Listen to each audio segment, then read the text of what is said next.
Number एक, जब उधार का कोई मामला हो, खा कर्ज का लेन देन हो या खरीदो फरोख्त, उधार दो किस्म का होता है। या तो किसी को बंदा कोई कर्ज देता है महीने, 2 महीने, 4 महीने के लिए, या फिर कोई सामान बेचता है कि जनाब ये मैंने आपको 2 महीने के लिए, 1 महीने के क्रेडिट पे बेचा, 2 महीने के लिए बेचा। तो रकम पहले दी और बाद में लेना है, या माल उधार पर दिया और रकम बाद में वसूल करना है। यूं ही दुकान या मकान जब किराए पर लेते हैं तो एडवांस या किराए का मामला हो, इस तरह की तमाम सूरतों में मुआहिदा लिख लेना चाहिए। कुरान क्या कहता है? लिख लो। अच्छा, फिर ये हुक्म वाजिब नहीं है।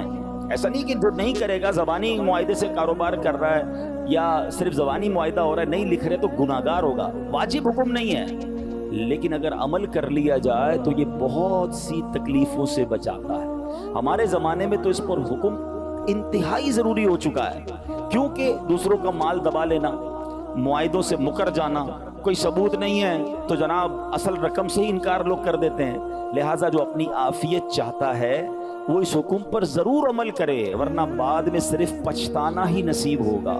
इसलिए आयत के दरमियान में फरमाया, और कर्ज छोटा हो या बड़ा, इससे इसकी मुद्दत तक लिखने में उकताओ नहीं। यानी छोटी डील है या बड़ी डील है, लिख लो ना भाई। अब यहाँ प्रॉब्लम क्या है? कुरान तो हमें समझा रहा है कि आपस के मामलात में लिख भी लो, आगे आएगा गवाह भी बनाओ इसमें, ठीक है ना। हम दोनों लिख रहे हैं, कह भाई मैंने तो लिखा ही नहीं है, तो गवाह भी होना चाहिए। गवाही की भी तफसील बताई कि 2 मर्द हो जाएं या फिर 1 मर्द और 2 औरतें। एक बात याद रखिए कि किसी भी गवाही में इस्लामी तरीके पर औरतों की गवाही, अगर बहुत सारी औरतें हो जाएं, कोई मर्द नहीं, तो उनकी गवाही मकबूल नहीं होती। 1 मर्द होना चाहिए, फिर अगर 1 मर्द के बाद दूसरा मर्द नहीं मिल रहा तो 2 औरतें होंगी। हाँ, औरतों के कुछ खास मामलात होते हैं, उसमें एक औरत की गवाही भी मान ली जाती है, कि जिसमें मिसाल के तौर औरत के जो बच्चा जन्ने वगैरह के मामलात हैं, औरत के ख़ास मामलात हैं, वहाँ औरतों की बात मान ली जाएगी। मगर इस तरह के मामलात में जिसमें एग्रीमेंट है या जनाब कहीं गवाही देने की ज़रूरत है, तो फिर औरत की गवाही नहीं होगी। 1 मर्द, 2 औरतें या 2 मर्द। अच्छा, अब मैं आपको कुछ एग्जाम्पल के ज़रिए बात समझाता हूँ। एक जुमला पहले याद कर लें, आपको ज़िंदगी भर काम आएगा।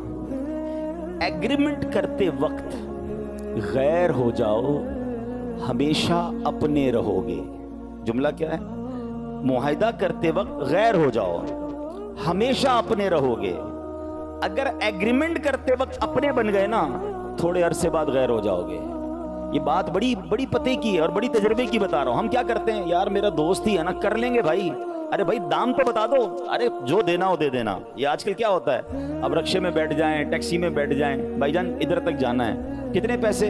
आई सब जो देना हो दे देना। बंदा बैठ जाता है। अब जब वहां उतरा, उसने कहा 500 रुपए। का पागल हो गए, 500 रुपए हैं? यहां तक तो 1000 रुपए बनते हैं। अब क्या हुआ? झगड़ा। अब क्या हुआ? नाराजगी। उस प्यार से बैठे थे, अपना होकर बैठे थे, गैर होकर उतर रहे हैं टैक्सी से, हैं? गैर होकर आप उससे उतर रहे हैं रिक्शे से। क्यों भाई? पहले तय कर लें। और शरीयत यही तो कह रही है ना भाई, आप बताएं जबान से कितने लेंगे, गैर हो जाए ना, कोई अपना नहीं है भाई। बिल्कुल इसी तरह आपने अपने किसी दोस्त को मकान किराए पर दिया, आपने किसी जानने वाले को बरसों से काम कर रहे हैं, कोई पैसे दिए, कोई उधार पर माल दिया, भाई कब देंगे? अरे भाई जब देने हो दे देना, है? वो बंदा समझा 2 साल के उधार पे मिल गया और अगले महीने खड़ा पे मेरे पैसे दो। भाई तुमने तो कहा था जब देने दे देना। भाई मैंने ये थोड़ी कहा था कि 1 महीने 2 साल के लिए देना, अभी दो। झगड़ा शुरू है। भाई रेट क्या है इसका? अरे भाई जो मुनासिब हो दे देना, है? आप तो अपने ही हैं, आपसे क्या करना। अब थोड़ी देर बाद झगड़ा हो रहा होता, भाई अपने तो झगड़ क्यों रहे हो भाई? जबान से कह देना ये गाड़ी कितने की है, ये माल कितने का, गैर हो जाए। आप यकीन करें, पार्टनरशिप में यही झगड़े। मैं आपको मिसालें दूं तो आप हैरान हो जाओगे। मैं ऐसे लोगों को जानता हूं, 2 भाइयों को, जो बड़ा भाई और छोटे भाई में इतना प्यार था कि छोटा भाई बड़े भाई के हाथ चूमता था अपने वालिद की जगह। मैंने ऐसा प्यार कम भाइयों में देखा। मगर क्या हुआ? एग्रीमेंट नहीं किया, कारोबार सालों चलता रहा, करोड़ों अरबों रुपए का कारोबार हो गया। एक वक्त आया कि जब कारोबार खत्म करने की बारी आई तो बड़ा भाई कहता है सारा कारोबार तो मेरा है, आप तो काम करते थे मेरे साथ, आपका कहां से हिस्सा आ गया? बस ठीक है, हर महीने पैसे देता था। वो छोटा भाई समझता रहा मैं सारी जिंदगी भाई के साथ हूं, मैं तो पार्टनर हूं। लिखा नहीं ना। आज वो दोनों एक दूसरे का मुंह नहीं देख रहे। थोड़े पैसे भाइयों को जुदा कर गए ना। और ये एक मिसाल नहीं है, आपके खानदान में, आपके जानने वालों में ऐसी बहुत सारी मिसाल होगी। लिख लें। खास तौर पे झगड़े पता है कहाँ होते हैं? जहाँ भाई मिलके कारोबार करते हैं, जहाँ फैमिली का कारोबार हो, आपकी पंजाबी में कहते हैं ना कारोबार जहाँ साझा होता है ना, वहां जाके बड़े मसाइल होते हैं। आप बिठाएं सबको और लिखें किसका कितना हिस्सा है, किसको कितना नफा मिलेगा, नुकसान किसका होगा, गवाही डालें इसमें, और उसके बाद शरई तौर पे भी चेक कराएं। अच्छा, बाज हमारे एग्रीमेंट वो होते हैं जो हम समझते ठीक है, वो होते ही शरन गलत होते हैं।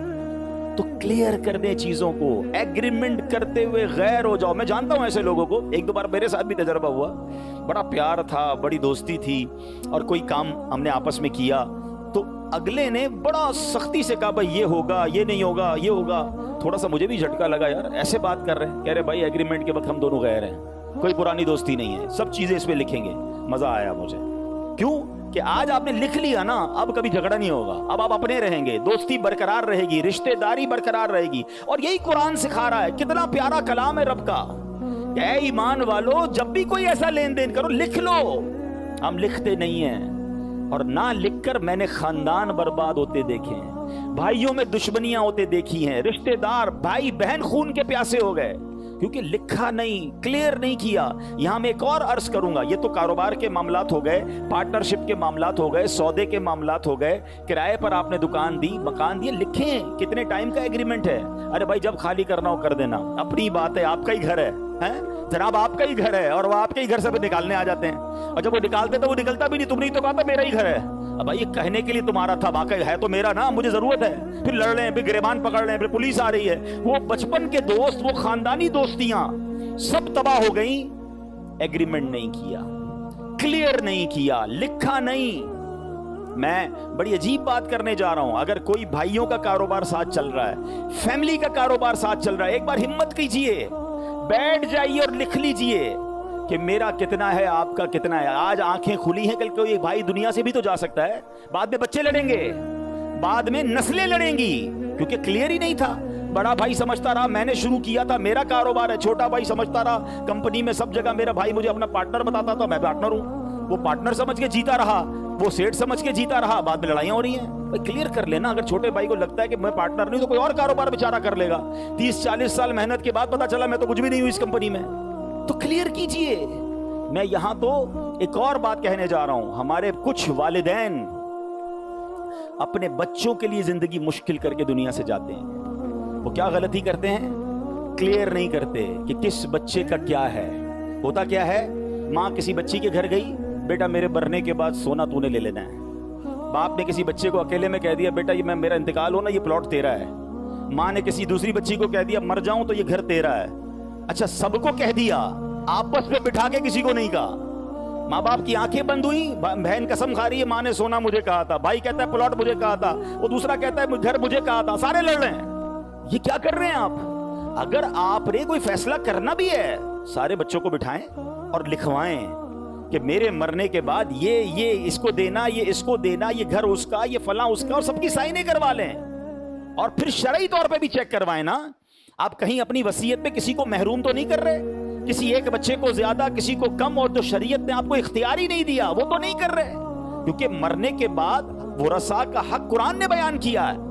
आप एक हद तक वसीयत कर सकते हैं, सारे माल किसी को नहीं दे सकते। पूरी तफसील है इसकी, मेरा यह मौजू नहीं है, मगर मैं एक इशारा दे रहा हूं उन तमाम माँ बाप को कि जो अपने बच्चों के मामलात, और खास तौर पे जो मालदार फैमिलीज होती हैं, हमने बड़े बड़े अरबोपति, करोड़पति माँ बाप की दुनिया से जाने के बाद उनके बच्चों को लड़ते हुए देखा, एक दूसरे के खून के प्यासे हो गए, आना जाना खत्म हो गया। ये क्या किया आपने? ये कैसा फैमिली स्ट्रक्चर बनाया? आपने नहीं लिखा, आपने वाजे नहीं किया, और बाद में अपने बच्चों को लड़ने के लिए छोड़ दिया। हालांकि सही बताऊं मैं, जिंदगी में अगर माँ बाप बच्चों को बिठा लें और एग्रीमेंट वगैरह कर लें, कोई बच्चा नहीं लड़ेगा। सब खुशी खुशी बात कर लेंगे ना, आपसे बात हो जाएगी, प्लस माइनस जो भी है डिस्कस होकर साइनें हो जाएंगी, बाद में आपका खानदान जुड़ा रहेगा।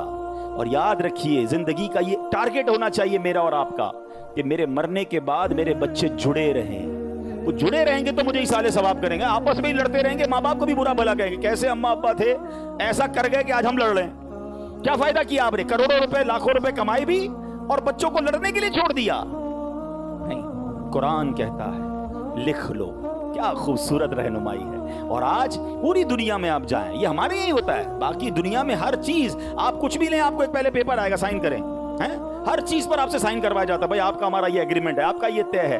پڑھے لکھے لوگوں کو ہم نے دیکھا زبانی ڈیل بھی ہو جاتی ہے, تھوڑی دیر بعد ان کا ایک میسج آتا ہے کہ حضرت ذرا میسج پہ بھی کنفرم کر دیں, ای میل پہ کنفرم کریں ہمیں کہ ہماری جو آج بات ہوئی ہے اس کی یہ منٹس تھے, یہ ہماری طے ہوا ہے. بندہ کہ یار میں زبانی کہہ تو گیا ہوں, کہتا نہیں لکھ کے دیں. وہ ہماری میمنی کا ایک بڑا پیارا جملہ ہے, لکھیو واچا ہے, جو لکھا ہوتا ہے نا وہ پڑھا جاتا ہے.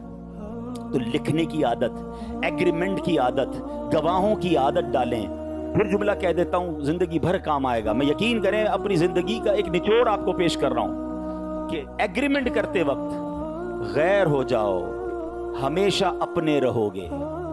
اگر معاہدہ کرتے وقت, ایگریمنٹ کرتے وقت اپنے ہو گئے, آگے جا کے غیر ہو جاؤ, آگے جا کے لڑائی ہو جائے گی. اور یہی قرآن نے سمجھایا. تو بات آ رہی ہے سمجھ. اب اس قرآنی آیت جو میں نے پڑھی اس کا پہلا سیگمنٹ تو میں نے بتا دیا. اب اگلا قرآن فرما رہا ہے معاہدہ انصاف کے ساتھ لکھیں, کسی قسم کی کوئی کمی بیشی یا ہیرا پھیری نہ کریں. ان پڑھ آدمی کے ساتھ اس چیز کا زیادہ اندیشہ ہوتا ہے کہ بیچارہ ایک بندہ دونوں میں سے ایسا اس کو پڑھنا ہی نہیں آتا, اچھا وہ بیچارہ ان پڑھ ہے, سائن بھی کر دیتا ہے, اس سے پتہ نہیں کیا کیا لکھوا لیتے ہیں. قرآن کہتا ہے انصاف کے ساتھ معاہدہ لکھیں. تیسری بات اس آیت میں کیا تھی, اگر کسی کو خود لکھنا نہیں آتا, کیا تفصیل ہے, آپ ذرا غور تو کریں. یعنی اس آیت نے ایگریمنٹ کے ہر پہلو کو کور کیا کہ کوئی ایسا بندہ ہے جس کو لکھنا ہی نہیں آتا, تو فرمایا بچہ ہے یا انتہائی بوڑھا ہے یا نابینا ہے تو دوسرے سے لکھوائے. اچھا جو لکھنے والا اب قرآن اس کو رہنمائی کر رہا ہے, جسے لکھنے کا کہا جائے وہ لکھنے سے انکار نہ کرے, اسے چاہیے کہ لکھے, کیونکہ لکھنا لوگوں کی مدد کرنا ہے اور لکھنے والے کا اس میں کوئی نقصان نہیں ہے, تو مفت کا ثواب نہ چھوڑے. قرآن کہہ رہا ہے مدد کرو اپنے بھائی کی جس کو لکھنا نہیں آتا اور یہ ثواب کماؤ. چوتھی بات, لکھنے میں یہ چاہیے کہ جس پر ادائیگی لازم آ رہی ہے وہ لکھے یا لکھوائے. یہ بھی کتنا خوبصورت پہلو ہے. میں قرضہ لے رہا ہوں تو کہا گیا کہ تم لکھواؤ, پیسے میں نے دینے ہیں نا, کیونکہ جس نے دینے اس نے لکھ کر میرے اوپر زیادہ ڈال دیے. تو کتنی خوبصورت بات ہے, بات سمجھ آ رہی ہے. جس نے پیسے دینے ہیں وہ ایگریمنٹ لکھوائے, تو وہ سچا لکھوائے گا, دیکھ کر لکھوائے گا, اتنے ہی دینے نا, زیادہ تو نہیں دینے. پتہ چلا جس سے پیسے لیے اسے ڈبل لکھوا دیے, عجیب عجیب شرطیں لگا دی, پینلٹیاں ڈال دی, بندہ غریب آدمی سائن کر دے. قرآن کہتا ہے جس نے دیے وہ نہیں لکھوائے, جس نے دینے ہیں وہ لکھوائے. سبحان اللہ. پانچویں بات فرمایا لین دین کا معاہدہ لکھنے کے بعد اس پر گواہ بنا لینے چاہیے تاکہ بوقت ضرورت کام آئیں. گواہ 2 مرد یا 1 مرد اور 2 عورتیں ہونی چاہیے. یہ تفصیل میں بتا چکا.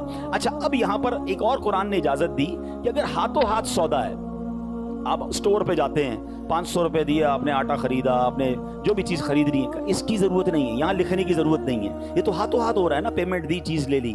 جو ادھار کا معاملہ ہے, طویل مدت کا معاملہ ہے, رینٹ ایگریمنٹس ہیں, فرمایا اس کو لکھو اور اس پر گواہ بھی بنائیں. سبحان اللہ. اب میرے پیارے اسلامی بھائیوں, اب یہ بات ہمیں سمجھ آئی کہ کتنا خوبصورت ہمارا دین ہے اور کتنی ڈیٹیل کے ساتھ ہمیں بتایا جا رہا ہے. اچھا یہاں پر اصل معاملہ پتہ کیا ہے, یہاں شریعت کو مطلوب یہ ہے کہ مسلمانوں میں جھگڑا نہ ہو, مسلمانوں میں لڑائی نہ ہو, یہ مل جل کر رہیں, یہ پیار سے رہیں, اتفاق میں برکت ہے.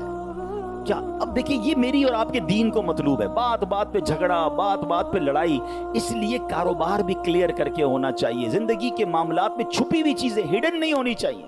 جتنا کلیئر کر کے آپ چلیں گے انشاءاللہ زندگی آسان ہو جائے گی. اور سبحان اللہ یہ جو آپس میں محبت ہے, آپس میں اتفاق ہے, یہ شریعت کو کتنا مطلوب ہے. قرآن مجید فرقان حمید میں اللہ ارشاد فرماتا ہے وَأَلَّفَ بَيْنَ قُلُوبِهِمْ لَوْ أَنفَقْتَ مَا فِي الْأَرْضِ جَمِيعًا مَا أَلَّفْتَ بَيْنَ قُلُوبِهِمْ وَلَكِنَّ اللَّهَ أَلَّفَ بَيْنَهُمْ. اور ترجمہ کنز العرفان, اور اس نے مسلمانوں کے دلوں میں الفت پیدا کر دی. اگر تم زمین میں جو کچھ ہے سب خرچ کر دیتے تب بھی ان کے دلوں میں الفت پیدا نہ کر سکتے تھے, لیکن اللہ نے ان کے دلوں کو ملا دیا. یہ دلوں کو ملانا جو ہے نا, یہ پیسوں سے نہیں ہوتا, یہ اللہ کی عطا ہوتی ہے. کروڑوں روپے خرچ کر لیں, کسی کا دل آپ کی طرف مائل نہیں ہوگا. رب چاہے تو دلوں میں محبت پیدا کرتا ہے. مشہور مفسر قرآن مفتی احمد یار خان نعیمی اس آیت کریمہ کے تحت فرماتے ہیں عرب کی آپس کی دشمنیوں اور سخت دلی کا یہ حال تھا کہ وہ قبیلوں اور خاندانوں میں بٹے ہوئے تھے. اگر ایک قبیلے کا آدمی دوسرے قبیلے کے کسی بچے کو تھپڑ مار دیتا تو دونوں قبیلوں کے درمیان نیزے, تلواریں نکل آ جاتی, خون ریز पुरखेज जंगे हो जाती, सदियों बाकी रहती। मदीने के अंसार औस और खजरज ये दो कबीले थे, 120 साल तक लड़ते रहे, सख्त जंग रही, इनकी मिलने की कोई उम्मीद ना थी। सुभान अल्लाह, दुरूद हो जनाब रसूलुल्लाह सल्लल्लाहु अलैहि वसल्लम पर जिसने इन सब को एक कर दिया, ऐसा एक कि वो लोग चंद जिस्म और एक दिल बल्कि एक जान बन गए। अल्लाह अकबर। ये नबी पाक अलैहिस्सलातु वस्सलाम का शान है। क्या खूबसूरत शेर है। बदखुल्क जो थे वो नेक हुए, लड़ते थे हमेशा वो एक हुए, झगड़े तूने आकर मेट दिए, तेरी फहमो ज़का का क्या कहना। किसने जर्रों को उठाया और सहरा कर दिया, किसने कतरों को मिलाया और दरिया कर दिया, किसकी हिकमत ने यतीमों को किया दुर्र यतीम और गुलामों को जमाने भर का मौला कर दिया। आदमियत का गरज सामा मुहैया कर दिया, एक अरब ने आदमी का बोल बाला कर दिया।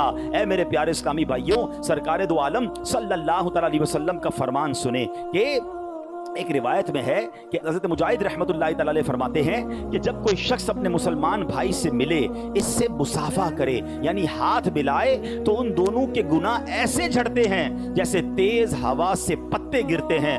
आपकी ये बात सुनकर एक शख्स ने हैरत से कहा, ये तो बहुत छोटा सा अमल है, इतना छोटा अमल और इतना बड़ा इनाम। सुभान अल्लाह। हजरत मुजाहिद ने कहा, ऐ शख्स क्या तूने कुरान पाक की ये आयत नहीं सुनी, अल्लाह का कलाम नहीं सुना? लौ अनफक्त मा फिल अर्दि जमीअन मा अल्लफ्त बैन कुलूबिहिम वलाकिन्नल्लाह अल्लफ़ बैनहुम। अगर तुम जमीन में जो कुछ है सब खर्च कर देते तब भी इनके दिलों में उल्फत पैदा ना कर सकते थे, लेकिन अल्लाह ने इनके दिलों को मिला दिया। यानी दो दिलों की आपस में मोहब्बत, जिसके नतीजे में लोग एक दूसरे से मिलते हैं, हाथ मिलाते हैं। ये अमल तो छोटा है मगर ये अनमोल नेमत है जो दुनिया की तमाम दौलत खर्च करके हासिल नहीं की जा सकती। तो ऐ मेरे प्यारे इस्लामी भाइयों, हमें एक होकर रहना है, हमें मोहब्बत के साथ रहना है। मुस्कुरा कर मिलिए, सलाम को आम कीजिए, आपस में मुसाफहा करना ये दिलों में मोहब्बत को पैदा करता है और इत्तेफाक में बड़ी बरकत है। कबीले के नाम पर, खानदान के नाम पर, ज़बान के नाम पर जो ये दुश्मनियां फैलती जा रही हैं, ये शरीयत को मतलूब नहीं। अरे ये तो ज़माना जहलियत की बातें थी, उसी को मिटाने के लिए रसूल पाक तशरीफ लाए। तो चाहे कारोबार करें, चाहे खानदान बनाएं, चाहे रिश्ता करें, चाहे पड़ोस में रहें, चाहे एक मोहल्ले में रहें, हम एक मुसलमान चाहे किसी भी मुल्क के हों, हम सब एक इमारत की मानिंद हैं। रसूलुल्लाह सल्लल्लाहु अलैहि वसल्लम ने फरमाया, मुसलमान दूसरे मुसलमान के लिए इमारत की मानिंद है कि एक दूसरे को मजबूत करता है। और ये कहते हुए मेरे आका अलैहिस्सलातु वस्सलाम ने एक हाथ की उंगलियां दूसरे हाथ में मिलाकर बताया कि मुसलमान इस तरह एक दूसरे के साथ मिलकर इमारत बनकर रहता है। मगर आज हाल क्या है, कोई किसी की टांग खींच रहा है, कोई किसी के खिलाफ सोच रहा है, कोई किसी के खिलाफ प्लानिंग कर रहा है। एक बात हमेशा याद रखिएगा, आप किसी का बुरा सोचेंगे, किसी के खिलाफ कोशिश करेंगे, आप उसका कुछ नहीं बिगाड़ सकते। जो किसी का बुरा सोचता है ना, उसका अपना ही बुरा होता है। अगर अल्लाह ने उसके नसीब में इज्जत लिखी है, अल्लाह ने उसके नसीब में उरूज लिखा है, अल्लाह ने उसके नसीब में रिस्क लिखा है, आप कितनी भी कोशिश कर लें, वतुइज़्ज़ु मन तशा वतुज़िल्लु मन तशा बियदिकल खैर। अरे सारी दुनिया किसी को मिटाने की कोशिश करे, अगर रब ने इज्जत रखी है कोई नहीं गिरा सकता।